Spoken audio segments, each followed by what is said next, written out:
Hello, everybody, and welcome to the Tip of the Ice-Burgh podcast, your home for Pittsburgh Penguins news and analysis. You can find us on YouTube at Tip of the Ice-Burgh. You can find full episodes at Nick Belsky on YouTube as well, or you can catch us anywhere you get your podcast from. He's back, folks. Nick Horwat has rejoined the show for episode 10 of season 7 of the Tip of the Ice-Burgh, and we got a lot on deck for you. We're going to talk, is it sustainable or simply a hot start for the Pittsburgh Penguins? Ben Kindel is sticking around, but what about Harrison Brunicke? And speaking of what about Tristan Jarry in the first month of the season? Probably, I would say, one of, if not the biggest surprises for the Pittsburgh Penguins. We'll get to all that and more, but Horop, before we get into that, I'd like to start this episode out with a petition.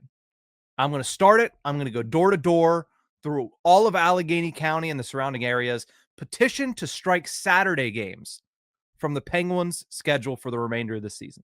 Because Saturday was ugly. 5-2 loss in Winnipeg. That is a very good Winnipeg Jets team. I will say this. But also, just throughout the season, it's been a lot of cheer, upbeat, happy-go-lucky times in the Penguins universe. But on Saturdays, not quite so much. 1-2-1 on Saturdays this season are the Penguins. Outside of that, every other day of the week, 7-1-1 record. I'm just saying, I think we should have Saturdays off for the rest of the season. What say you? I'd be cool with some Saturdays off. Some open Saturdays that I don't have to worry about keeping an eye on a sports team that may inevitably disappoint me down the line anyway. No, it is one of those weird things that it's like the afternoon games. The Penguins just have those weird just issues with that don't make sense. I can't think of the word right now, but just those odd timing, just those out of left field stats that you just don't expect, or they kind of line up in an odd way. This year it's going to be Saturdays, it seems. And again, maybe even afternoon games. It's Winnipeg's a couple hours behind, so it was an early start up there. I mean, 3:00 Pittsburgh time anyway, but part of the afternoon tragedy almost. It's one of those just anomalies. I came up with the word finally. It's just one of those anomalies that follows the Penguins around this year. It seems it'll be Saturdays. Now, I didn't write this down, but now that I'm thinking about it, maybe it's just Silovs Saturdays that we should be worried about, because the one win was a 3-0 shutout for Tristan Jarry, who we'll talk about. Maybe it's just Arturs Silovs that struggles on Saturdays. Saturdays, shootouts, penalty shots. Ooh. Yeah. They're finding the holes in Arturs Silovs. If there was one percentage that was ever going to be worse than the Pirates' batting average this year, it is Arturs Silovs in shootouts / penalty shots. Oh, it's tough. That's tough. What is it? One save this season? Yeah. Between that? Yeah. One for, I mean, if you include the penalty shot on Saturday, I think it's 1 for 7. But I would. Listen, I like to call it fake hockey when the shootout. The penalty shot it's part of the game because it's earned. The shootout, I call it fake hockey. So I'm not like it. To me, that doesn't really change much of my overall thought and opinion on Arturs Silovs. No, it doesn't, but it can show signs and show weaknesses and show cracks in a goalie that unattested breakaways like that, fine, it's, shootout, breakaway, like those are shootout, penalty shot, like those are purely no contest. But other teams can know, hey, if you get breaks, yeah, you'll have a defenseman chasing you, but sometimes maybe you find those little cracks, you find those little voids, just little things to get into a goalie's mental. We know it's voodoo, so it is something to keep an eye out. Sure, it's fake hockey. Sure, it is different and a different system and a different setup, but it is a baseline for what could be done one way or another. Yeah, maybe, but also at the same time, like a lot of those shootout goals he gave up, I don't see Bobby Brink coming to a complete stop whenever, no matter what defenseman is on the ice, is bearing down on him. Like, these guys are coming in at a snail's pace. I don't think that's why I call it fake hockey, because in no way, shape, or form will that ever be replicated in actual play. So, I mean, yes, you're right. It could show, hey, man, this guy's not good at low blocker, but also how many other odd man rushes, how many other breakaways did the Penguins give up on Saturday? And Arturs Silovs stonewalled them. There was at least 2 10-bell saves made by Arturs Silovs. But either way, I think the original premise, is still right. Silovs Saturdays should be abolished. So either the Penguins need to shift all their Saturday games to a different day of the week, or Tristan Jarry needs to be the starting netminder on Saturdays. I think that right now is where we're at as a fan base. But on a more serious note, let's get into what the Pittsburgh Penguins were able to do in the month of October, because they were absolutely phenomenal pretty much through and through the entire month. They had a couple of games where you looked at and you were like, it's not great. But all in all, they finished 8-2-2 in the first month of the season. As of this recording, they are second in the NHL in scoring, third-ranked power play in the National Hockey League. Horwat, is this something that you believe is sustainable, or is this simply a hot start that you think is going to regress to the mean? I believe it can be sustainable. If that power play continues clicking, there's no reason why this couldn't be sustainable. I don't think we're in territory of having a real discussion on if this team is for real yet, but we continue to inch closer to that. The way these Penguins are playing and putting up a decent enough game against Winnipeg. That is like you said, is a very good Winnipeg Jets team coming off a President's Trophy season. Sure, they didn't get Connor Hellebuck, but you do have to figure the Winnipeg Jets are coming into the season riding high with the President's Trophy and with the reigning MVP/Vezina winner. So that is still a very good team to play against. And the Penguins, I mean, again, the expectations were so low this season that the fact they did pretty decently, all things considered, against the Jets shows that there is still some sort of life to them and that there could be something going forward. And as for the sustainability, it very much could be. I'm going to say it for now. It's a hot start, but let's see if that power play can continue into mid-November. And then we can start getting into that discussion of, hey, how for real is this team? What are the next steps in trying to continue winning? Yeah, that one benchmark of American Thanksgiving is always there. And I think I still, when I look at this team, I still say, okay, give me a couple more weeks and then we can have that discussion on like a full basis of like, is this team for real? Should this be something we can expect for a full 82? But I still have some questions. I mean, if we go back to our previews episode, I was a little bit more bullish on the Penguins having a chance this year because I said, if everything goes right, I can see how this team, I can see the path to success for this team, but everything has to go right. And so far, a lot of it has. But again, I still have a lot of massive questions for this team. Ryan Shea and Parker Wotherspoon might be the biggest ones because they have both been very good this season. But they're also both playing in positions and playing situations and amount of time that they have never played in their careers. Is that going to be able to hold up for an entire 82 game season? As of right now, there's nothing that's telling me that they can't, other than the fact that they haven't. So it's more of a like, I don't know, not an I don't trust that it will. So that's a huge one. Power play, you mentioned, can it stay top 5?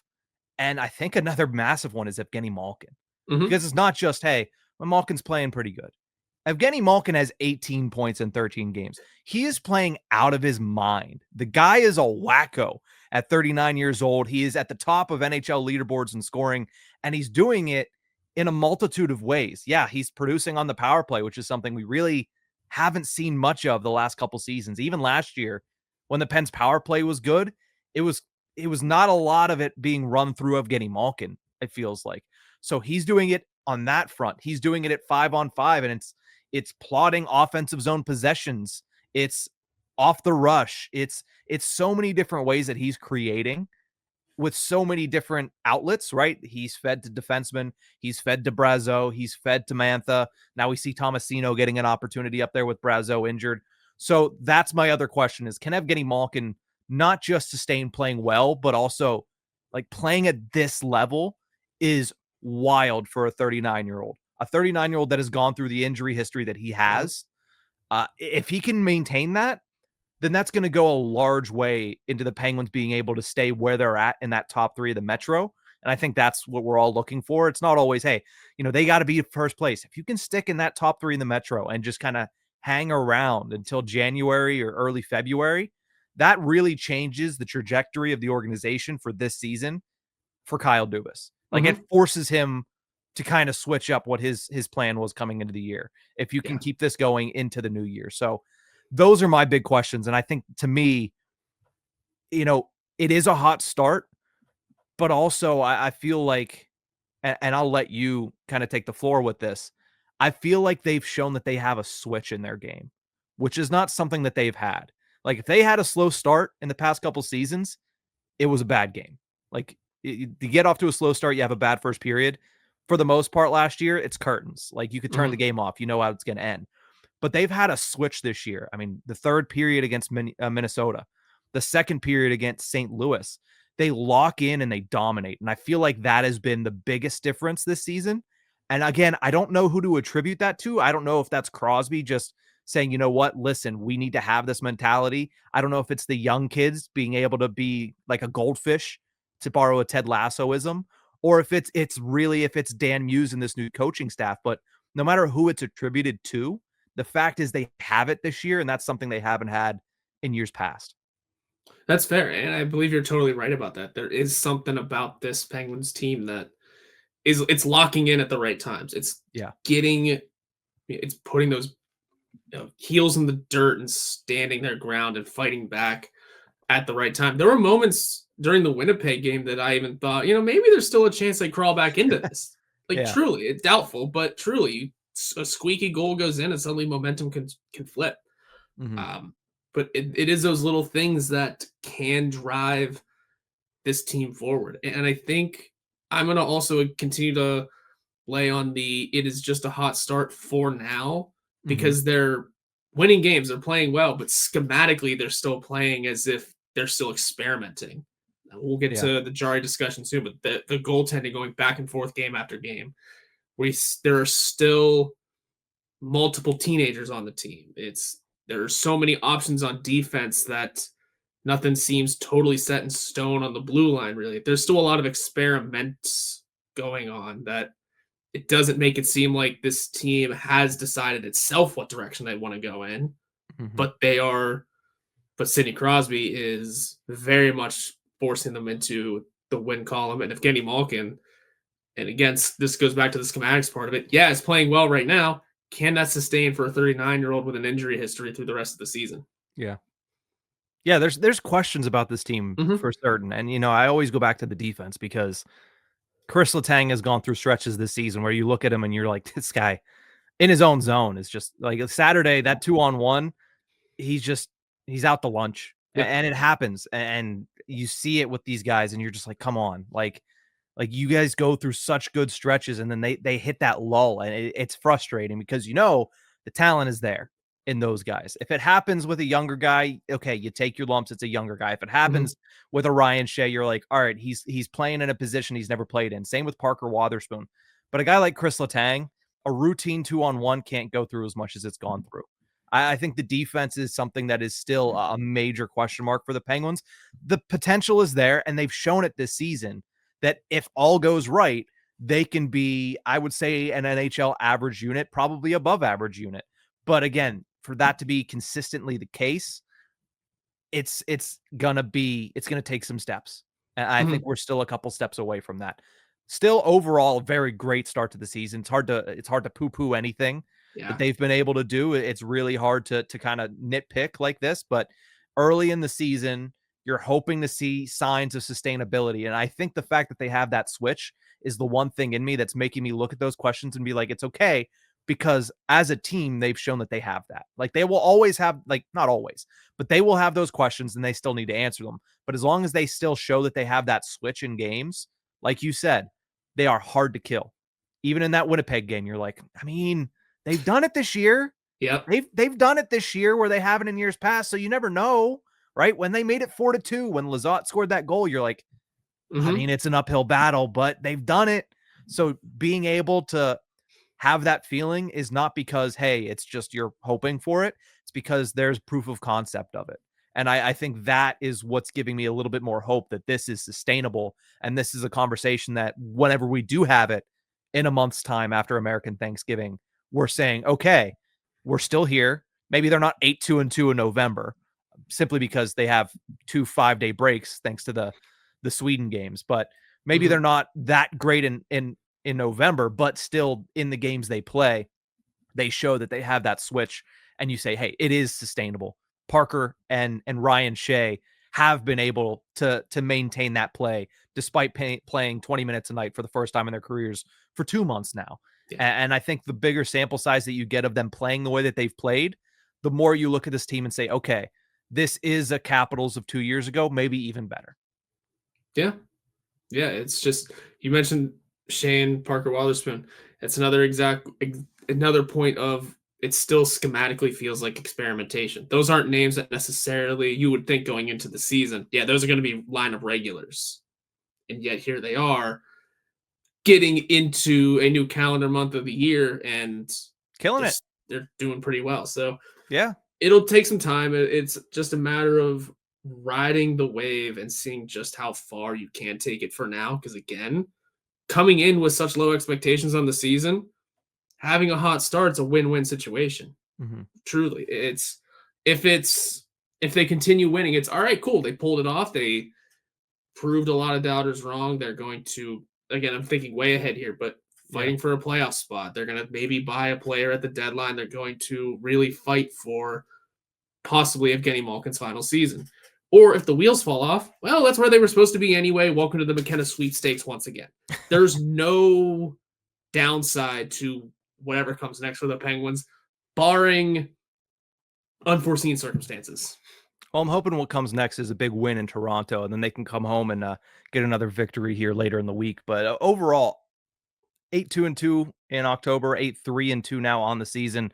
Hard to complain about that being the situation we sit here with on November 2nd. Now, something else that if you would have asked us about 3 months ago, we probably would have said this is not going to be a conversation. What are you talking about? In November, we're going to be talking about Ben Kindel not only playing in the NHL still, not only starting to burn the first year of his ELC, but being one of the best rookies in the entire NHL. Well, that's where we're at.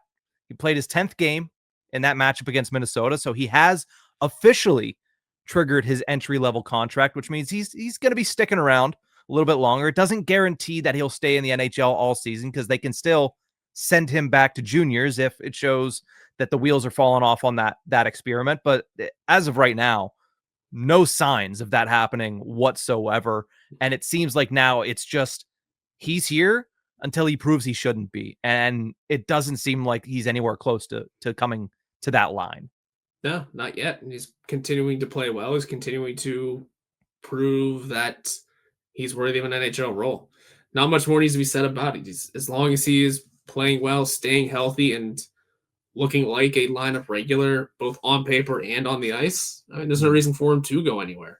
And even if things do eventually start to slip and you have to send him back, so be it. You got the contract control for his RFA years anyway. So it's not, yeah, it sucks to burn a year, but in the long road, it's not going to make too much of a difference. Yeah. So as long as he's playing well, again, much like the team as a whole, as long as things are going well, just keep riding high, keep riding those good vibes and that fun wave. Yeah, he's not just held his own in my eyes. I feel like he's excelled.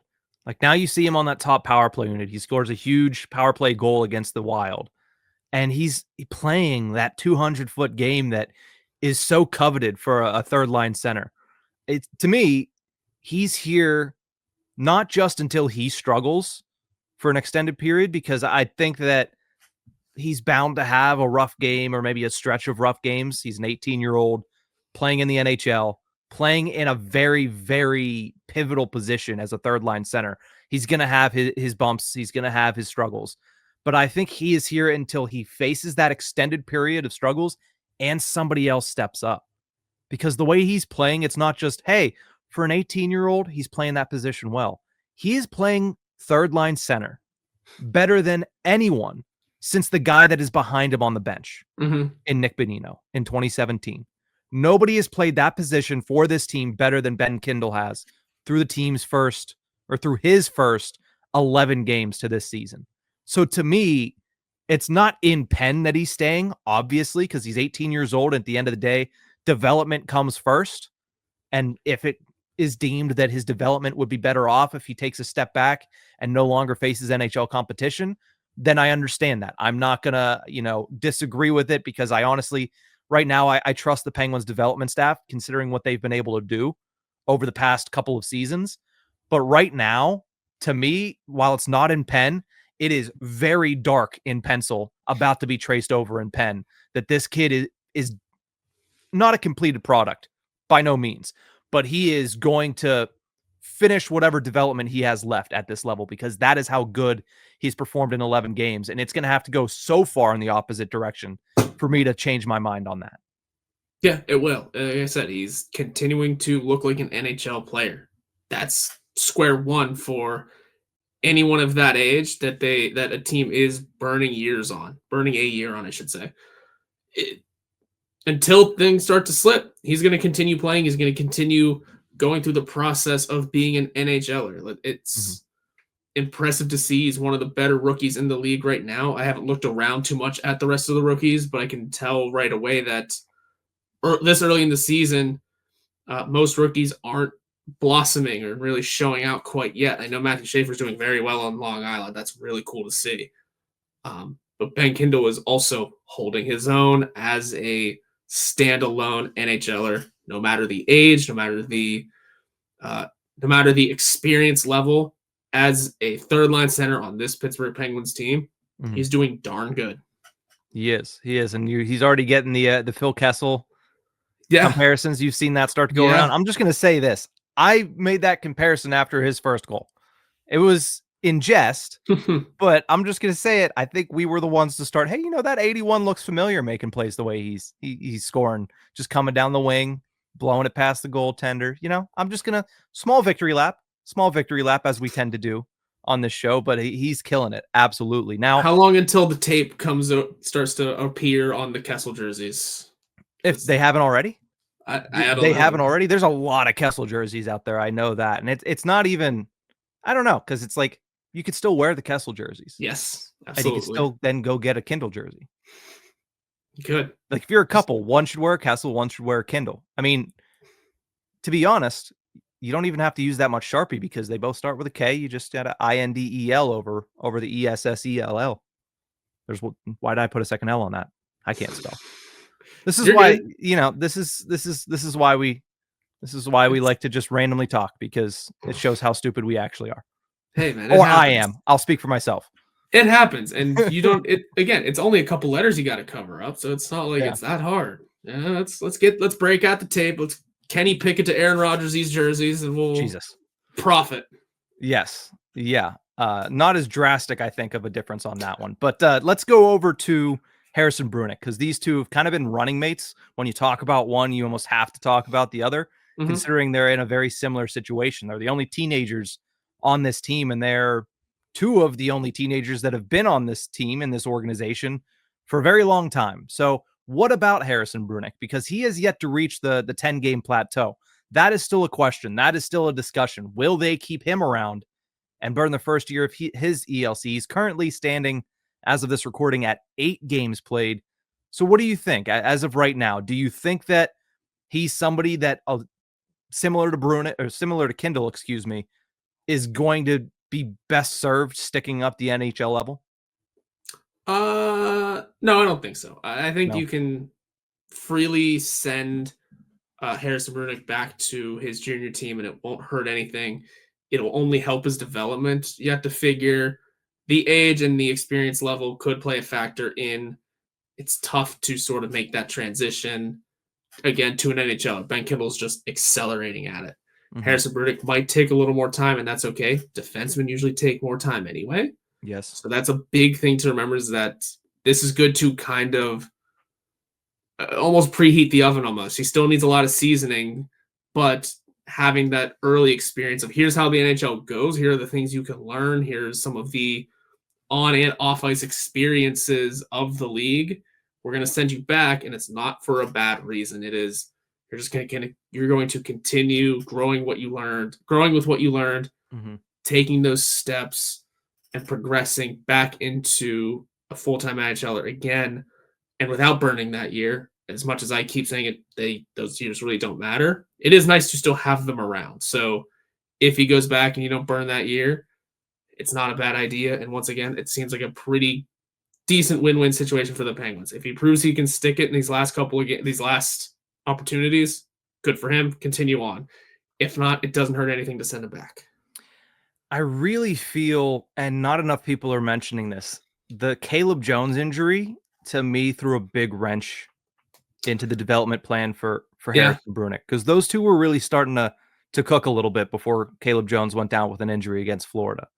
Once that happened, you have Dumba on his wrong side play a game with Brunick. That didn't really go so well. Then Mhm. Brunick ended up sitting, I think it was 3 out of 4 games for a stretch, doing a lot more of that off ice development that Dan Muse has been talking about a lot. Then he comes in with Owen Pickering, a pairing that a lot of us are excited to watch. And boy, is that just a rough first period. They end up only playing just over a minute of 5-on-5 time together. So it's something where you look at it right now and it's not as clear cut that, hey, he is not excelling to the level of that a Ben Kindle is. But like you mentioned, it's very hard to come in as a teenager, especially on the blue line. Matthew Schaefer is an exception and not Mhm. a rule. Harrison Brunick, the way he played early in the season, it seems like he's taking a dip. And I go back to the first episode of the GM show with Kyle Dubas. The reason that he gave for Avery Hayes and Tristan Brose not breaking camp with the NHL squad is they took a dip midway through training camp.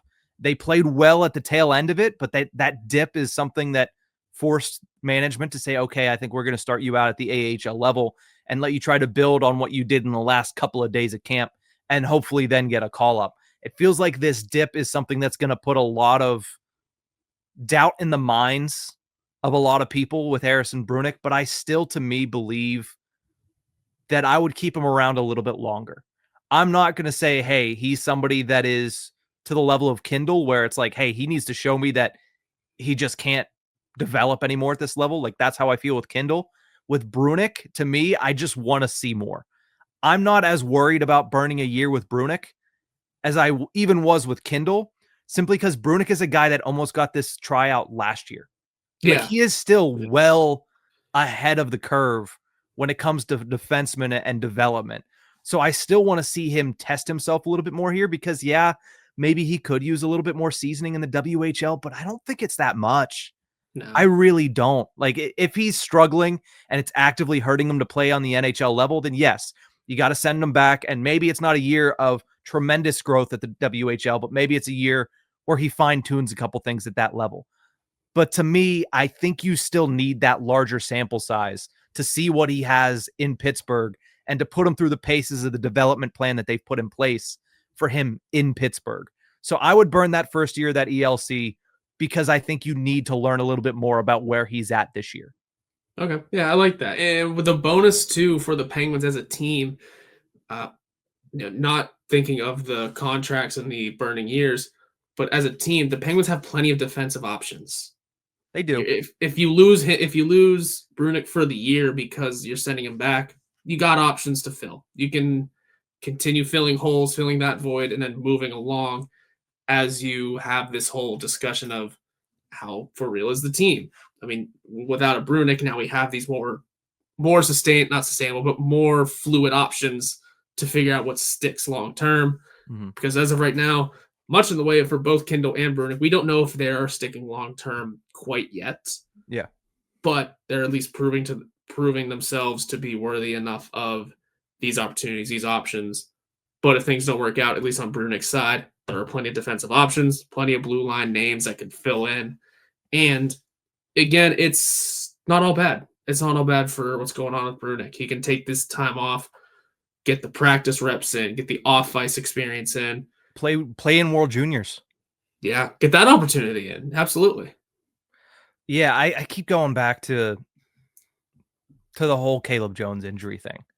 Because it's already hard enough for a 19-year-old like Harrison Brunick to acclimate to playing at this level.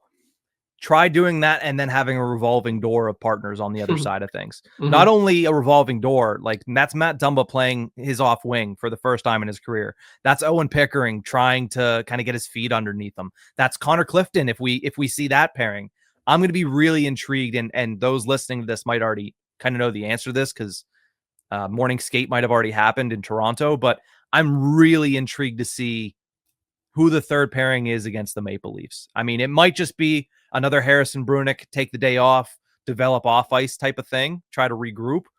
I would personally say, all right, it was failure to launch for Pickering Brunicke in game 1. Let's give you another opportunity, because that's kind of what Dan Muse has done. Like, one bad game in Dan Muse's system so far this year doesn't mean you're buried. It just means, okay, we might have you take a step back and we'll give you another shot. I think they need to go right back to the well on the third pairing with Pickering Brunicke. I think they need to see, like I said, I want to see more. I want to see, more proof of concept from both of these guys, because Owen Pickering is not a proven commodity either, right? Mm-hmm. He didn't have the greatest camp, which is why he didn't start at the NHL level. He was fine, pretty good in the AHL to start the season on that monster of a squad down there. But he needs to start putting it together at the NHL level. And I think both of those guys with something to prove, I want to see them get more opportunities. Yeah, and Toronto's a heck of a place for really seeing what you have in most of your team. I mean, yeah, it's the last place Toronto Maple Leafs. Whoa, it is? How about that? Sorry. Had to get that in there. But it truly, because of how stacked that team is and can be, that's a great way to really learn what kind of defense you have. They're going to run and gun. We know how Toronto plays. Even without Mitch Marner, they have plenty of offensive weapons that can fire away at all levels. So throw in whatever defensive pairs you want and just know that that is another part of the learning curve. That is another part of really knowing what the NHL can throw at you, because that is some of the best offense in the league. Now, by next Sunday, when we sit down to record our podcast, we might know exactly the fate of Harrison Brunicke. Like, do they burn the first year of his ELC? Because as we mentioned, right now, he's sitting there at 8 games, so he can play one more before that specific decision has to be made. We'll have to wait and see what happens with that. Let's finish off this episode on a high note, though, and let's talk about, to me, one of the biggest surprises, not just for the Penguins, but maybe for the entire NHL. Tristan Jarry, the hero of the month of October. I did not see this coming. If you would have told me, hey, Tristan Jarry plays the way he played at the tail end of last year, he carries it over about a barely over 900 save percentage. Maybe they win some games because he figured out how to make the timely save. No. I mean, yeah, he figured out how to make the timely save. He's making all the other ones too. 5-1-0 record right now, 923 save percentage, and 2.35 goals against average. Not only that, it might get even better for the remainder of the calendar year of 2025, because he is entering historically what has been his best 2 months. You look at November and December when it comes to goaltending splits for Tristan Jarry. In November, he has a career 25-11-11 record, a 924 save percentage, which is the best of any month that he could play in, a 241 goals against average, which is tied for the best of any month he's ever played in, and 5 career shutouts, which again, tied for the most. And what are they tied for the most with? The month of December. 241 goals against average, 5 shutouts in December, 918 save percentage, so a touch below that 924, but instead of 25 wins in his career in November, he has 31 career victories in the month of December, the most of any month for Tristan Jarry. So not only has he gotten off to a good start in October, but this guy just loves the holiday season. He's great in November and December. So what do you make of Tristan Jarry's strong start? And do you think we're going to see history repeat itself in November and December and continue to see all-star versions of Tristan Jarry? Because that's what he is right now. We've been asking for years, where's the all-star of Tristan Jarry? He's a 2-time all-star. We've seen it a couple times. Where's that version? Well, he's here right now, and I think all of Pittsburgh's happy that he is. Yeah, absolutely. It is surprising to say that this is where Jarry is at this point of the season. Again, coming with the low expectations team-wide, Tristan Jarry was among those low expectation players. But oddly, with the whole back-to-back thing that the Penguins are doing with their goaltenders, Tristan Jarry has found a pretty decent rhythm, I'd say. I mean, maybe the pitch count for him is kind of working in terms of you're getting a game on, you're going to get a game off. You're going to get it on, off, back and forth. I don't know what to make of it, though, because goaltending is so strange the way it is, and Tristan Jarry is coming in with these low expectations, that it's almost a little stunning to see that he's 5-1 right now with a .923 and already notched a shutout. It's already very much looking in the right direction, but it's a matter of the sustainability. He's going into a good month for him historically. Great. And you said there's a couple of 5-day breaks, so maybe there's even some more time off to sort of recuperate and find some rest a little bit.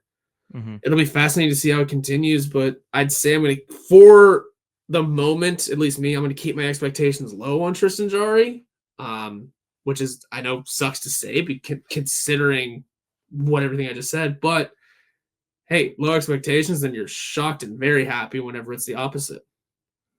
How did Tristan Jarry get his start in Pittsburgh? Oh man, I don't remember. Let's make it easier. Yeah. Who did he take his job from?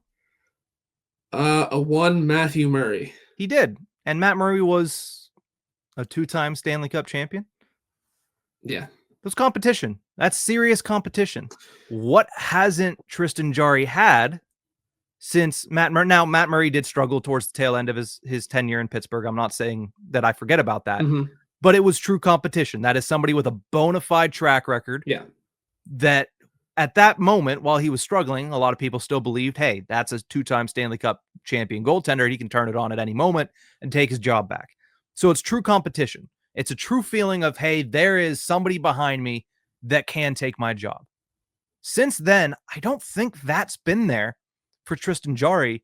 And to me, that feels like right now the biggest difference between last year and this year. The defense isn't substantially better in front of him. The team's scoring more goals, which obviously takes a little bit more pressure off, but he's had to make the big saves just like he had to the last couple of seasons. But the only difference is he's making the big save. Maybe it's not the 10-bell save, but he's certainly making the timely save. So to me, I feel like the fact that there's actual competition, because as we talked about at the top of the show, outside of Saturdays, Arturs Silovs has been very good for the Penguins. Yeah. And not only that, Sergei Murashov is about to kick the door in, not knock on the door. He's about to kick the door in. He's 21 years old, but he's standing on his head at the American Hockey League level.